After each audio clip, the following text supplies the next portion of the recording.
আসসালামু আলাইকুম, স্বাগত জানাচ্ছি প্রজন্ম টেলিভিশনের প্রাইম নিউজে। সাথে আছি আমি মোহাম্মদ সোহাগ শিকদার। শুরুতেই থাকছে গোল্ডেন এজ হোম কেয়ার সংবাদ শিরোনাম। বিক্ষোভে উত্তাল ইরান, সুযোগের অপেক্ষায় যুক্তরাষ্ট্র।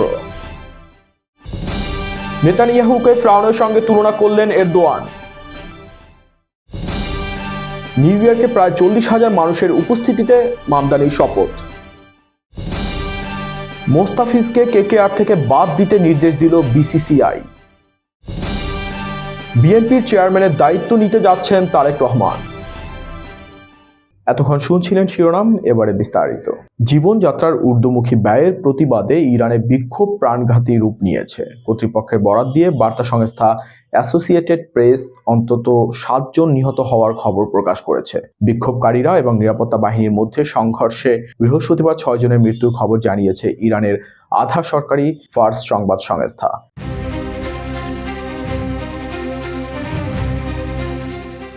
ইসলামী প্রজাতন্ত্র ইরান জুড়ে শুরু হওয়া এই বিক্ষোভে প্রাণহানির পর মার্কিন প্রেসিডেন্ট ডোনাল্ড ট্রাম্প শুক্রবার জানিয়েছেন, ইরান যদি শান্তিপূর্ণ বিক্ষোভকারীদের ওপর গুলি চালায় এবং তাদের হত্যা করে তবে যুক্তরাষ্ট্র সেখানে হস্তক্ষেপ করবে। বার্তা সংস্থা এএফপি প্রতিবেদন থেকে এ তথ্য জানা গেছে। নিজ মালিকানাধীন সোশ্যাল মিডিয়া প্ল্যাটফর্ম ট্রুথ সোশ্যালে শেয়ার করা এক পোস্টে ট্রাম্প লিখেছেন, ইরান যদি শান্তিপূর্ণ বিক্ষোভকারীদের ওপর গুলি চালায় এবং তাদের সহিংসভাবে হত্যা করে যা তাদের চিরকালের দস্তুর, তবে মার্কিন যুক্তরাষ্ট্র তাদের উদ্ধারে এগিয়ে আসবে। তিনি আরও যোগ করেছেন, আমরা পুরোপুরি প্রস্তুত হয়েই বসে আছি। ইরানের অর্থনৈতিক দুর্দশার প্রতিবাদে গত 3 বছরের মধ্যে বৃহত্তম এই বিক্ষোভে বেশ কয়েকজনের মৃত্যুর পরেই ট্রাম্পের এমন হুঁশিয়ারি এলো। দেশটির একাধিক প্রদেশে এই আন্দোলন এখন সহিংসতায় রূপ নিয়েছে। ইরানের রাষ্ট্রীয় টেলিভিশন বৃহস্পতিবার জানিয়েছে, পশ্চিমের শহর কুহদাসতে বিক্ষোভ চলাকালীন রাত হওয়ার সহিংসতায় ইরানের নিরাপত্তা বাহিনী এক স্বেচ্ছাসেবক সদস্য নিহত হয়েছেন। এছাড়া দেশটির বিভিন্ন প্রান্তে নিরাপত্তা বাহিনীর সঙ্গে সংঘর্ষে অন্তত 6 জন বেসামরিক নাগরিকের মৃত্যু হয়েছে বলে খবর পাওয়া গেছে। গত রোববার থেকে সরকারের ভুল অর্থনৈতিক নীতি, মুদ্রার ব্যাপক দরপতন এবং হুহু করে বাড়তে থাকা দামের প্রতিবাদে দোকানদাররা রাস্তায় নামেন। বিক্ষোভকারীদের সঙ্গে নিরাপত্তা বাহিনীর এই সংঘাত এখন দেশটির অস্থিরতাকে এক চরম উত্তেজনার পর্যায়ে নিয়ে গেছে। এর আগে 2018 সালে ট্রাম্প তার প্রথম মেয়াদে আন্তর্জাতিক পারমাণবিক চুক্তি থেকে সরে আসার পর থেকে ইরানের ওপর নতুন করে কঠোর নিষেধাজ্ঞা চাপানো হয়। সেই থেকে দেশটির অর্থনীতি বছরের পর বছর ধরে ঝুঁকছে। তবে এবারের এই বিক্ষোভ 2022 সালের সেই আন্দোলনের তুলনায় কিছুটা ছোট। সেবার মাহসা আমিনির পুলিশি হেফাজতে মৃত্যুকে কেন্দ্র করে দেশ জুড়ে তোলপাড় শুরু হয়েছিল। নারীদের জন্য নির্ধারিত কঠোর পোশাক বিধি লঙ্ঘনের অভিযোগে তাকে গ্রেফতার করা হয়েছিল। মাহসা আমিনি সে মৃত্যু দেশ জুড়ে যে ক্ষোভের আগুন জ্বালিয়েছিল তাতে নিরাপত্তা বাহিনীর কয়েক ডজন সদস্য সহ কয়েকশো মানুষের প্রাণহানি ঘটেছিল। গাজা সংকট নিয়ে ইসরায়েলের প্রধানমন্ত্রী বেনিয়ামিন নেতানিয়াহুকে ফ্রাউনের সঙ্গে তুলনা করেছেন তুরস্কের প্রেসিডেন্ট রিসেপ তাইয়েপ এরদোয়ান। গাজায় মানবিক সহায়তা দেয়া 37টি আন্তর্জাতিক সংস্থার কার্যক্রম নিষিদ্ধ করে ইসরায়েল। ইসরায়েলের সরকারি দাবি, এসব সংস্থা ফিলিস্তিনিদের সহায়তা করার আড়ালে হামাসের সঙ্গে যুক্ত রয়েছে।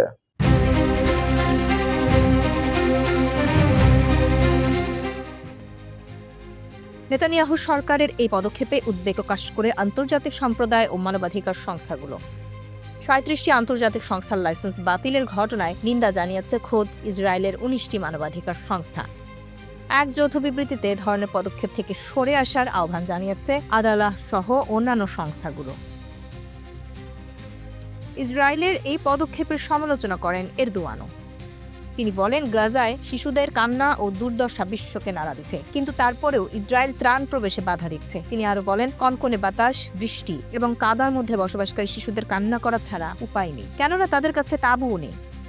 এরদোয়ান বলেন, আমরা কন্টেইনার পাঠাতে চাই, কিন্তু নেতানিয়াহু যেতে দেয় না। আজ হোক কাল হোক, আল্লাহর ইচ্ছায় আমরা এই নির্যাতিত মানুষকে এই কষ্ট থেকে উদ্ধার করব। বৃহস্পতিবার ফিলিস্তিনের সমর্থনে ইস্তাম্বুলের গালাতা সেতুতে অনুষ্ঠিত বিশাল সমাবেশের প্রশংসা করে তিনি বলেন, এটি প্রমাণ করে ফিলিস্তিন একা নয়, তুরস্ক ও ইসলামী বিশ্ব তাদের সব শক্তি দিয়ে গাজার পাশে থাকবে বলেও তিনি আশ্বাস দেন।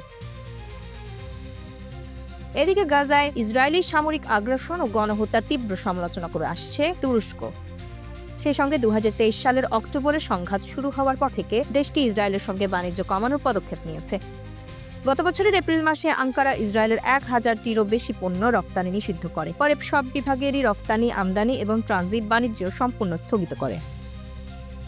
প্রায় 40,000 মানুষের উপস্থিতিতে আনুষ্ঠানিকভাবে শপথ নিলেন নিউ ইয়র্ক সিটির নতুন মেয়র জোরান মামদানি। সিটি হলের সামনে জমকালো অনুষ্ঠানের মধ্য দিয়ে তাকে শপথ বাক্য পাঠ করান স্বতন্ত্র সিনেটর বার্নি স্যান্ডার্স। ওই সময় স্যান্ডার্স বলেন, মামদানির এ বিজয় পুরো দেশের জন্যই উদাহরণ হিসাবে কাজ করবে।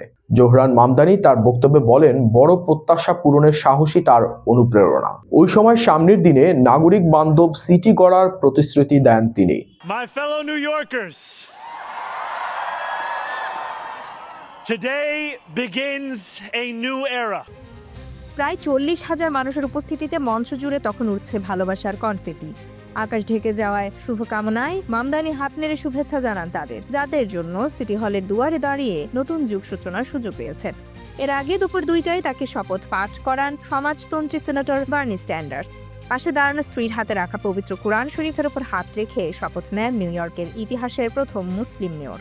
বাইরে তখন ব্লক পার্টিতে মেতে আছে আমন্ত্রিত কয়েক হাজার মানুষ, যাদের ভোট, প্রচারণা আর শুভকামনা নিয়ে বিজয়ের ইতিহাস গড়েছেন মামদানি। সিটি হলে মামদানির প্রথম দিনটি সাক্ষী হতে আসেন তারা। মামদানি প্রতিশ্রুতি দিয়েছেন নতুন যুগের সূচনা করার। তার পাশে থেকে সহযোগিতার হাত বাড়িয়ে দিয়ে চ্যালেঞ্জগুলো মনে করিয়ে দিয়েছেন ব্লক পার্টিতে অংশগ্রহণকারীরা। মামদানিও তার বক্তব্যে সতর্ক করে দিয়েছেন, ভয় দেখানোর দিন শেষ। নিউ ইয়র্ক সিটি এখন থেকে নিউ ইয়র্কারদের। ছোট প্রত্যাশা নয়, বড় প্রত্যাশা পূরণে সবার সহযোগিতা চান মেয়র মামদানি। মামদানির শপথ অনুষ্ঠানে যোগ দিয়েছেন senator Bernie Sanders, governor Kathy Hochul, congresswoman Alexandria Ocasio Cortez, state attorney general Letitia James, বিদায়ী মেয়র এরিক অ্যাডামস, সাবেক মেয়র বিল দা ব্লাজিও সহ স্টেট ও সিটির গুরুত্বপূর্ণ রাজনৈতিক ব্যক্তিত্বরা। মামদানির এই বিজয় পুরো দেশের জন্য উদাহরণ তৈরি করেছে বলে মনে করছেন তারা। একই অনুষ্ঠানে অভিষেক হয় সিটির পাবলিক অ্যাডভোকেট জুমানে উইলিয়ামস ও কম্প্ট্রোলার মার্ক লেভিনের। নিউ ইয়র্ক সিটির 112তম মেয়র হিসেবে দায়িত্ব পালনকালেও নিজের গণতন্ত্রী সমাজতন্ত্রী পরিচয় নিয়ে গর্ব করবেন বলে জানান Zoran Mamdani. We will set an example for the world. Bangladesh জাতীয়তাবাদী দলের ভারপ্রাপ্ত চেয়ারম্যান তারেক রহমান শিগগিরই দলটির চেয়ারম্যানের দায়িত্ব গ্রহণ করতে যাচ্ছেন বলে জানা গেছে। বিএনপির স্থায়ী কমিটির একাধিক সদস্য বিষয়টি নিশ্চিত করেছেন। চেয়ারপারসন খালেদা জিয়ার মৃত্যু দলের ভেতরে সবচেয়ে সংবেদনশীল ও বাস্তব প্রশ্ন হয়ে দাঁড়িয়েছে। নির্বাচনী প্রচারণার ব্যানার, ফেস্টুন, বিলবোর্ড, লিফলেট ও ডিজিটাল পোস্টারে কার ছবি ব্যবহার করা হবে, তাই নির্বাচন কমিশনের সঙ্গে আলোচনা করে এ বিষয়ে দ্রুত সিদ্ধান্তে পৌঁছাতে হবে দলকে।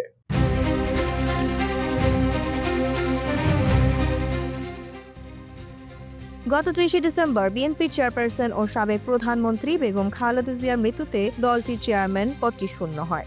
1984 সালের 10 মে থেকে চলতি বছরের 30 ডিসেম্বর পর্যন্ত দীর্ঘ সময় ধরে তিনি বিএনপির সর্বোচ্চ দায়িত্ব পালন করে আসছিলেন। দলীয় সূত্রে জানা যায়, খালেদা জিয়া কারাবন্দী হয়ে কারাগারে যাওয়ার পর থেকেই বিএনপির সিনিয়র ভাইস চেয়ারম্যান হিসেবে তারেক রহমান ভারপ্রাপ্ত চেয়ারম্যানের দায়িত্ব পালন করে আসছেন। বিএনপির গঠনতন্ত্রের 7-এর গ ধারার 3 উপধারায় বলা আছে, যে কোনো কারণে চেয়ারম্যানের পদ শূন্য হলে সিনিয়র ভাইস চেয়ারম্যান অবশিষ্ট মেয়াদের জন্য চেয়ারম্যান হিসেবে দায়িত্ব গ্রহণ করবেন এবং নতুন চেয়ারম্যান নির্বাচিত না হওয়া পর্যন্ত তিনি ওই দায়িত্বে বহাল থাকবেন। বিএনপির স্থায়ী কমিটির একাধিক সদস্যদের সঙ্গে কথা বলে জানা গেছে, দলীয় শূন্যতা পূরণ এবং সাংগঠনিক ধারাবাহিকতা বজায় রাখার স্বার্থে এই বিষয়ে শিগগিরই আনুষ্ঠানিক সিদ্ধান্ত আসছে। এদিকে আগামী 1 থেকে 2 দিনের মধ্যেই দলের স্থায়ী কমিটির বৈঠকে তারেক রহমানকে ভারপ্রাপ্ত চেয়ারম্যান থেকে চেয়ারম্যান হিসেবে দায়িত্ব গ্রহণের ঘোষণা দেওয়া হতে পারে।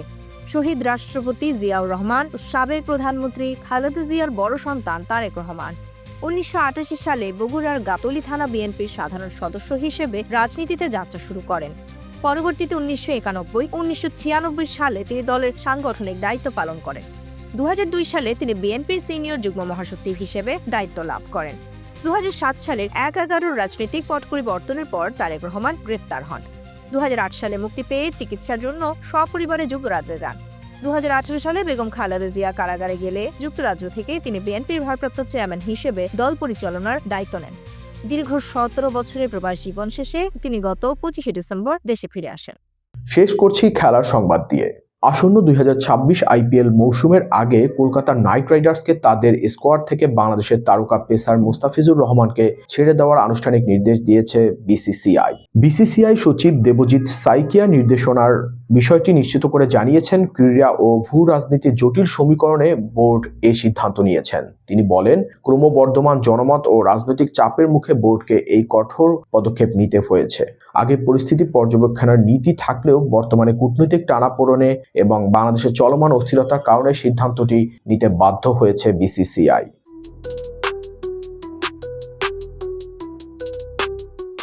গত ডিসেম্বরের নিলামে 9,20,00,000 টাকায় মোস্তাফিজকে দলে নেয় কেকেআর। এর ফলে আইপিএলের ইতিহাসে সবচেয়ে দামি বাংলাদেশি খেলোয়াড়ে পরিণত হন তিনি। তাকে ঘিরে তখন থেকে বিতর্ক চলছিল।